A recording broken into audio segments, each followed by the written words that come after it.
మహారాష్ట్రలోని సతారా జిల్లాలో ఓ మహిళ డాక్టర్ ఆత్మహత్య చేసుకుంది. ఫాల్టన్ సబ్ జిల్లా ఆసుపత్రిలో మెడికల్ ఆఫీసర్ గా విధులు నిర్వహిస్తున్న ఓ మహిళా వైద్యురాలిపై ఎస్ఐ గోపాల్ బద్నే పలుమార్లు అత్యాచారానికి పాల్పడ్డాడు.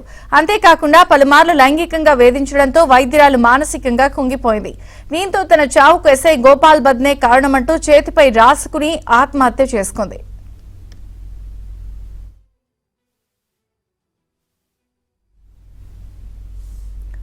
ఘటనను సీరియస్ గా తీసుకున్న ప్రభుత్వం ఎస్ఐ గోపాల్ బద్నేను సస్పెండ్ చేసింది.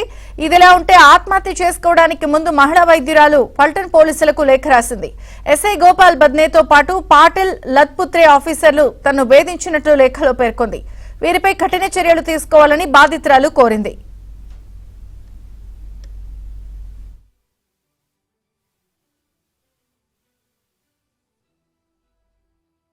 लक्ष घालतीलच माझी त्यांनाही मागणी आहे की ताबडतोब या विषयामध्ये संबंधित आरोपी असतील त्यांच्यावरती कारवाई झाली पाहिजे.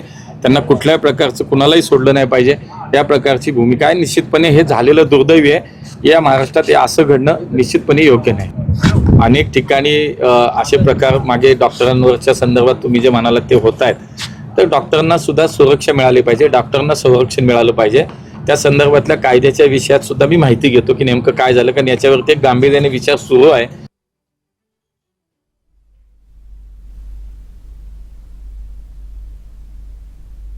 మహారాష్ట్ర సతారాలో మహిళా డాక్టర్ ఆత్మహత్య చేసుకుంది. అలాగే చేతిలో కూడా సూసైడ్ నోట్ రాసుకుని మరి చేసుకోవడం కలకల రేపుతోంది. వివరాలు ఢిల్లీ నుంచి సతీష్ అందిస్తారు. సతీష్, ఇదే చంద్రిక, మహారాష్ట్రలో మహిళా డాక్టర్ ఆత్మహత్య ఇప్పుడు కలకలం రేపుతుందని చెప్పాల్సి ఉంటుంది. ఇక పోలీస్ అధికారి వేధింపులు తట్టుకోలేక ఆత్మహత్య చేసుకున్నట్టు మహిళా డాక్టర్ స్పష్టం చేయడం జరిగింది. దాదాపు తన చావుకు పోలీస్ అధికారి గోపాల్ బద్నే ప్రస్తుతం ఎస్ఐగా విధులు నిర్వహిస్తున్నారు. ఆయనే దీనికి ప్రధాన కారణం అంటూ కూడా సూసైడ్ నోట్ లో స్పష్టంగా పేర్కొనడం జరిగింది. అయితే ఏకంగా ఆమె చేతిపైనే సూసైడ్ నోట్ ను రాస్తూ కూడా స్పష్టంగా ఆమె చనిపోయినాక అక్కడికి పోలీసులు చేరుకున్న అనంతరం కూడా ఆమె చేతి పైన రాసుకున్న పేర్లను కూడా పరిశీలించడం జరిగింది. తనను మానసికంగా శారీరకంగా వేధింపులకు గురి చేశారంటూ కూడా ఆమె చేతి మీద రాసుకోవడం కూడా జరిగింది. గత 4 నెలల్లో 5 సార్లు తనపై అత్యాచారం చేసినట్టు కూడా సూసైడ్ నోట్ లో స్పష్టం చేయడం జరిగింది. తనపై జరుగుతున్న లైంగిక వేధింపుల గురించి స్థానిక డిఎస్పీ కూడా గతంలో లేఖ రాశాను, కానీ డిఎస్పీ సైతం కూడా ఈ అంశాన్ని పట్టించుకోలేని అంశాన్ని కూడా స్పష్టం చేయడం జరిగింది. ఇక మహారాష్ట్రలోని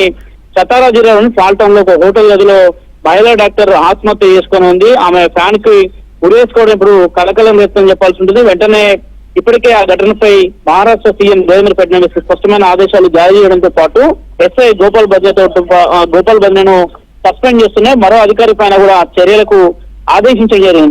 మొత్తం ముగ్గురు అధికారులు ఈ ఘటన గల ఈ ముగ్గురు అధికారులు కూడా ఆమె సూసైడ్ కారణం అంటూ కూడా ఇప్పటికే పెద్ద ఎత్తున కూడా చర్చ జరుగుతుంది. దానికి సంబంధించి ఇప్పటికే ఒక విచారణ కూడా ప్రారంభించారు. అయితే మహిళా డాక్టర్ ఆత్మహత్య అంశంపై మాత్రం మహారాష్ట్ర ప్రభుత్వం అత్యంత సీరియస్ గా అయితే ఉందని చెప్పాలి. Vijaya Chandrika. Okay Satish, thank you.